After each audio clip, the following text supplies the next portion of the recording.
Pakistan board එක අරගත්තොත් Australia board එක ගත්තොත් ඉංග්ලන්ඩ් බෝඩ් එක ඔය තුනම එකතු කරලා තියෙන ඉන්දියන් රුපියල් කෝටි 1600 එන්නේ. හැබැයි ඉන්දියාවට විතරක් කෝටි 22000ක් ඒගොල්ලෝගේ account වල තියෙනවා. ඉතින් උන්ගොල්ලෝ හිතා ගන්න පුළුවන් කොහොමද මේ අවුරුදු 30 ඇතුළත මෙච්චර ලොකු change එකක් උනේ කියලා. ඉතින් කොහොමද මේ ආක්‍රමණය සිදු වෙන්නේ, විශේෂයෙන් මේ financial පැත්තෙන් කොහොමද මෙච්චර ලොකු giant කෙනෙක් වෙන්නේ ඉන්දියාව මේ cricket world එකේ.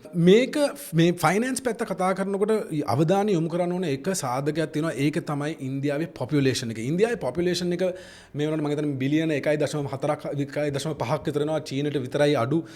දෙවනියා වෙන්නේ population එක. ඒ population එකේ middle class එක මධ්‍යම පන්තිය තමයි fastest growing middle class එක මුළු globally බැලුවොත්. එතකොට මෙතන තියෙනවා S.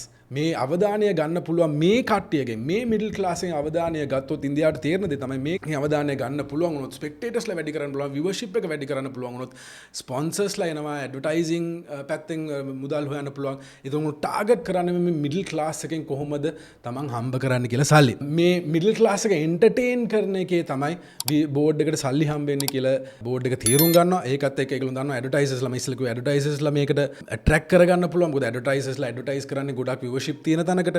ඉතින් ඒකත් එක්ක තමයි මේ IPL එකේ කතාව එන්නේ. Entertainment based sport. දැන් අපිට හැමදෙස්සම තියෙන විවේචනය තමයි මේ අපේ ක්‍රිකට් වල එසෙන්ස් එක නැති වෙනවා. ඒක අපි කතා කරමු pros and cons. ඒ කියන්නේ මේකේ හොඳයිද නරක දේවල් අපි කතා කරමු මේ කන්ටෙන්ට් එකේ ඉස්සර